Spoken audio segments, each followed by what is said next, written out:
If you're tired of arguing with strangers on the internet, try talking with one of them in real life.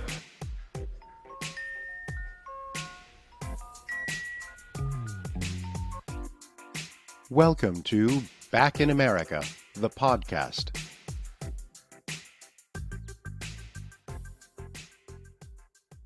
I'm your host, Stan Berthelot. 24 years ago, I was living in Washington D.C. while studying at the University of Maryland. I came back to America in August of 2016, this time with my family. It was just a few months before Trump's election. As I settled in the US and tried to understand why Trump got elected, I noticed how much this country had changed. I believe that two major crises have determined the shape of what the country is today. The terrorist attack of 9/11 and the subprime economic crisis in 2008. Then came Trump, a man loved by half the country for being an anti-elite, playing tough and speaking his mind, and hated by the other half for pretty much the same reasons. Trump has polarized America and the world at large, pushing what we thought was politically possible. Lies and mediocrity became the new normal. For a year now, with this podcast, Back in America, I have been exploring and questioning America's culture, value, and identity. In every episode, I ask my guests, what is America? Quite often, they say that America is a story, an idea in the making. By many standards, the 2020 election is historical and will once again help define what America is. The pandemic, the foreign interferences, the mistrust in the democratic vote process, and now the legal attacks against Biden's victory. I have asked Americans what they thought of the outcomes of the election. Here they are.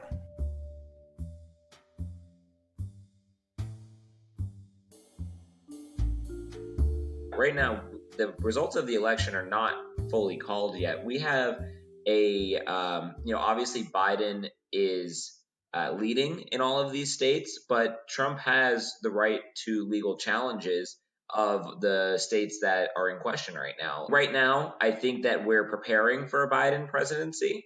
He is leading, but Trump has the right to challenge, and it's not over until there's final decisions in the courts. Jack Hoffman is 29-year-old. He is the president of the Tampa Bay Young Republicans. We knew that mail-in voting was going to be a problem. We knew that this was going to cause chaos when Pennsylvania was allowing people to vote after the election and counting votes 3 days after and not counting until the election day. The chaos was written on the wall. Donald Trump was declared the loser around the country for a week now, and over 70 million people voted for Donald Trump. Not one case of looting, not one case of rioting, no protests other than flag wavings, marches.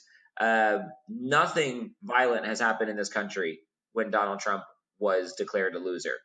If Donald Trump is for some reason declared the winner in the courts in a few months or in a month, then you will see riots again, you will see protests, you will see all of the anarchy that the left has when they don't get their way.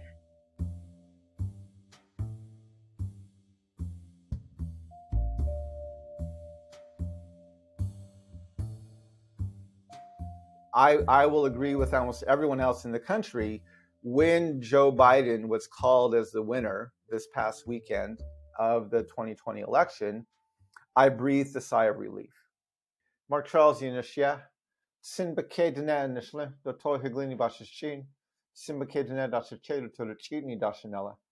Within our Navajo culture, when we introduce ourselves, we always give our 4 clans.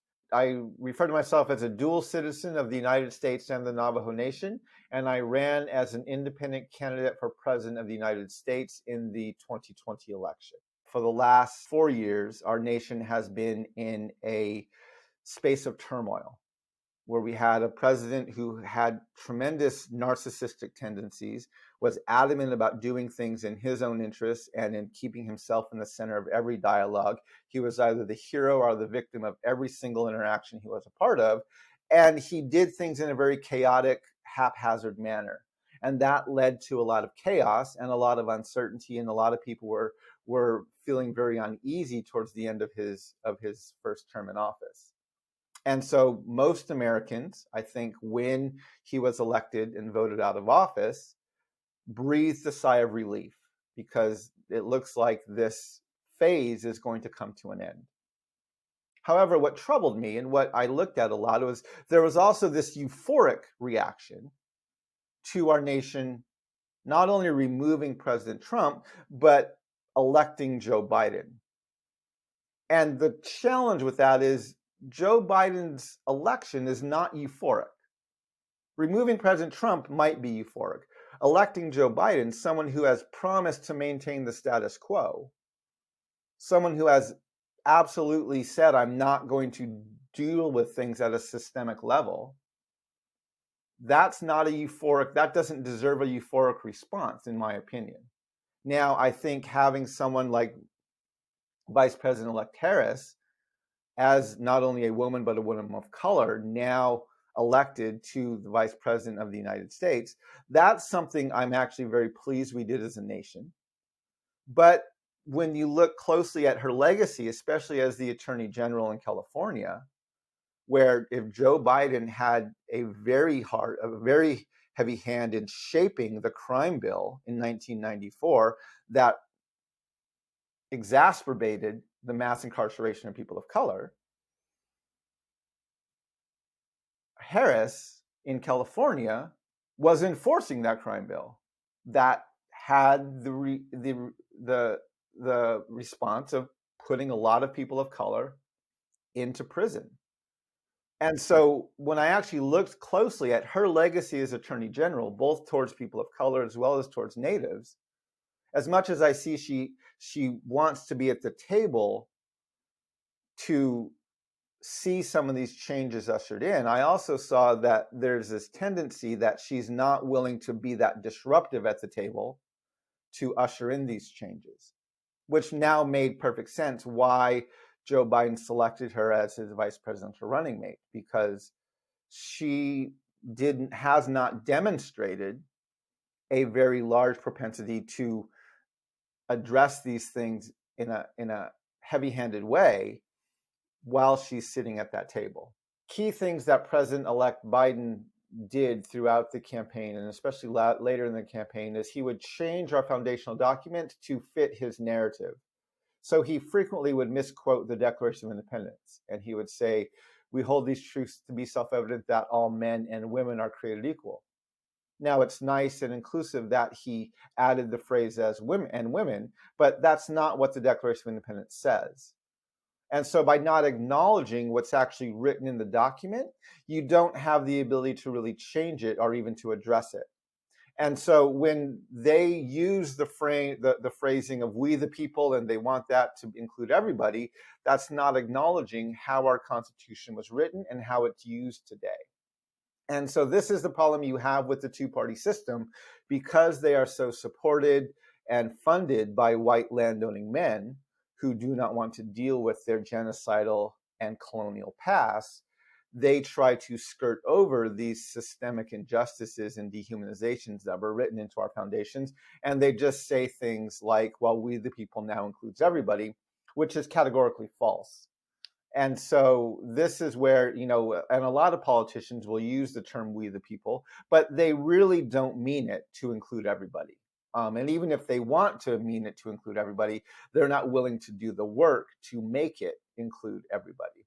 We had a 100-day plan for our first 100 days in office to remove the racist, the sexist, and the white supremacist language from our Constitution. We had a plan to actually remove the clause from the 13th Amendment and abolish slavery. We had a plan to deal with these systemic problems in our foundations rather than just deal with them at at higher levels, which is changing policies or addressing different laws. But we were talking from the beginning of this election of we have to address these at a foundational level, and that's neither the Democrats nor the Republicans have any interest in addressing these things at the foundational level.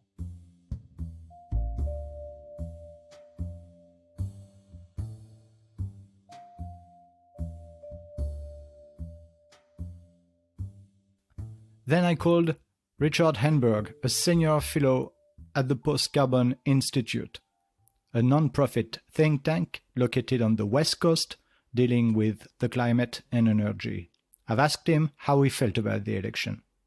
Certainly more hopeful than has been the case during the last 4 years. How much will actually be accomplished, is still to be seen, and largely depends on the results of the two senatorial races that are still yet to be decided, with runoffs in December in Georgia.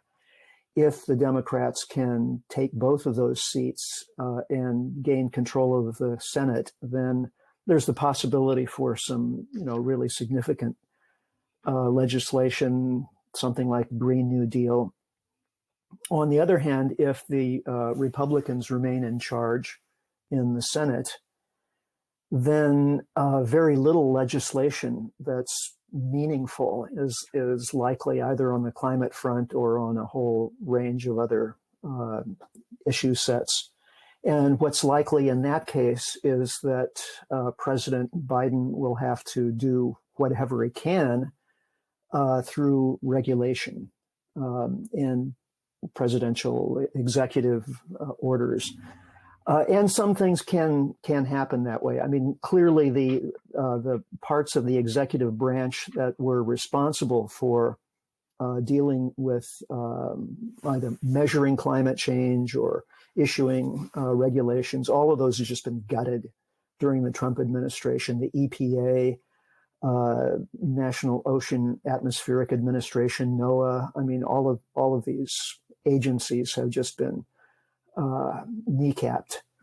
So getting rid of the Trump political appointees and putting back in, sensible, trained scientists to head these agencies will help enormously. But that only gets us back to, where we were in 2016. And of course, the climate crisis is moving onward, whether we move or not. So we're going to have to do a lot better than that.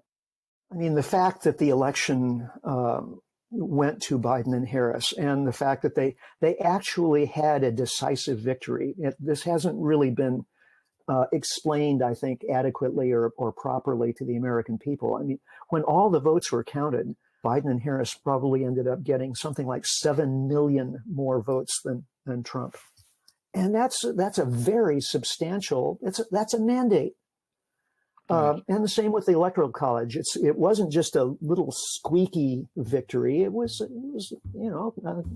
a good sized conventional Electoral College win.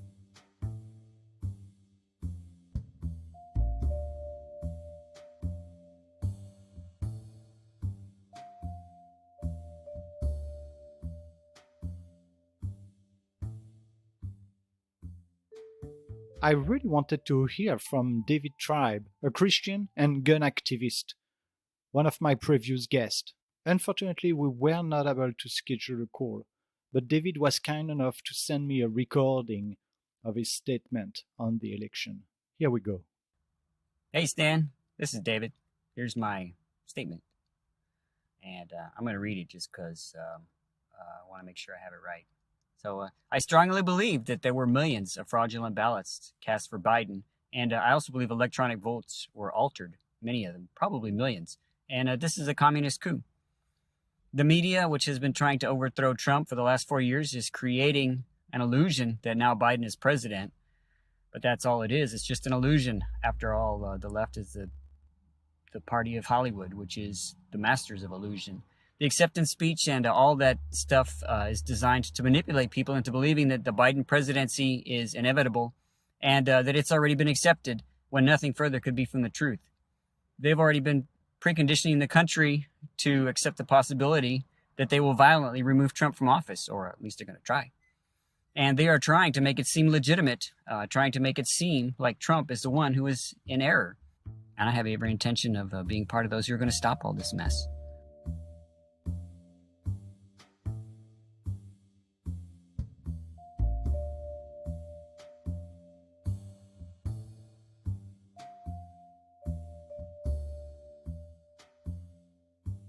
Civil rights protests and Black Lives Matter have been in the backdrop during the entire Trump administration.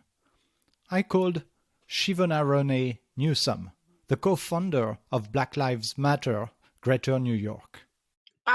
Let's be quite frank about it. For most Democratic voters, most people in this new civil rights movement that we are in the midst of, Biden and Ms. Harris, Vice President-elect Harris, were not our ideal candidates, but we knew that Donald Trump's tyranny must come to an end. As a Black woman, I'm excited to see a woman of color, the first woman, actually take that seat. I just know that our strategies have to adjust. That's what we're working on right now, because we are still demanding the same thing we did during the Trump administration as well as the Obama administration. And we have a sympathetic ear right now. As the world could see, and as an embarrassment to America, Donald Trump was a blatant white supremacist and racist. So hopefully, and I'm very optimistic, I have no choice but to be, I look forward to hopefully working for this administration and getting laws passed to protect Black people in America. The vision for the presidency is someone who unites this country.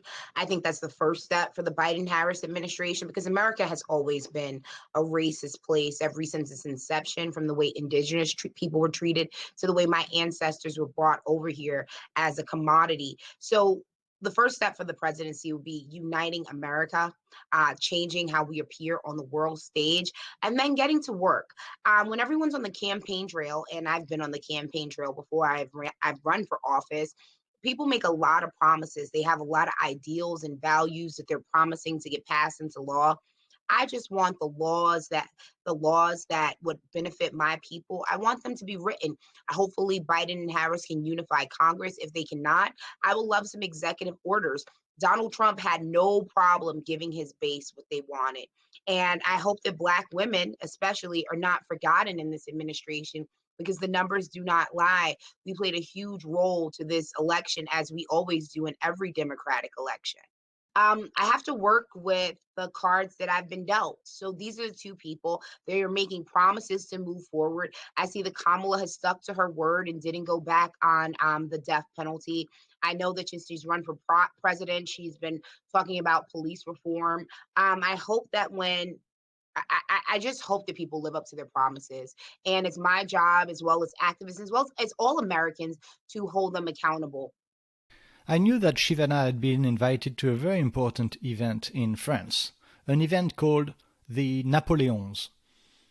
The Napoleon is an annual international event taking place in France. This year it will be in Val d'Isère. This movement is supporting technological, social, political, and entrepreneurial innovation. I'm completely honored. I got the invitation about 2 weeks ago.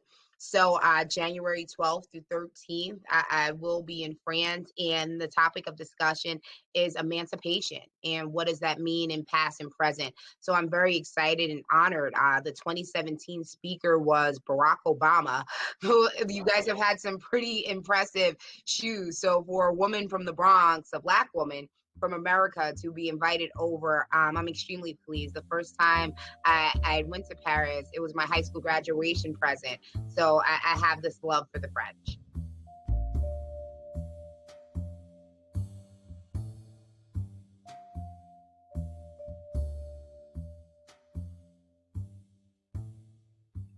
When the news finally broke, and I was actually watching CNN, I was watching Wolf Blitzer at the time, and he said, we are announcing that Joe Biden will be the next president of the United States.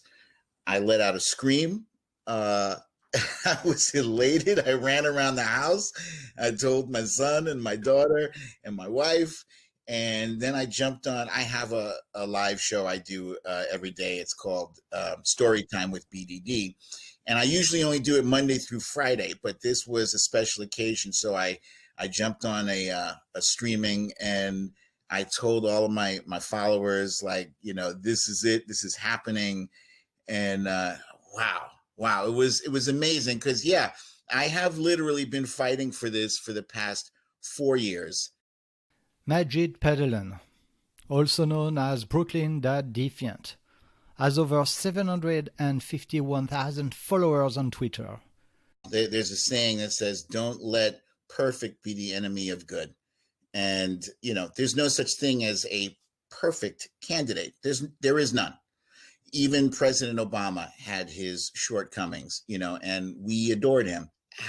Joe Biden, I've said this before, I'll say it again. Joe Biden was not my first or second or even third choice, but it turned out that he was the man for this moment, that after the trauma, and it literally was trauma that a large majority of the nation experienced over the past 4 years. I mean, you have a guy who is lying to you on a daily basis. If I were to tell you, Stan, if you and I were like buddies hanging out or coworkers or whatever, and every day I told you a lie that was an obvious, disprovable lie, you would start to resent me and then eventually be like, you know what, Majid, just don't. Please, just don't. But we had no choice. Like, this is a guy who was in our living rooms on a daily basis and was telling obnoxious and in some instances dangerous lies. Thank you for listening. Remember to check the episode notes for further information about the guests, link to their social and online profiles, and also a link to this episode transcript. Once again, I want to thank Jack Hoffman, Mark Charles, Richard Hamburg, David Tribes, Shivona Newsom, and Majid Pedelan for making themselves available for this episode. Some of the interviews have been recorded live, and you will find them on our YouTube channel. Remember to visit backinamericahepodcast.com and to register for our newsletter. Thank you.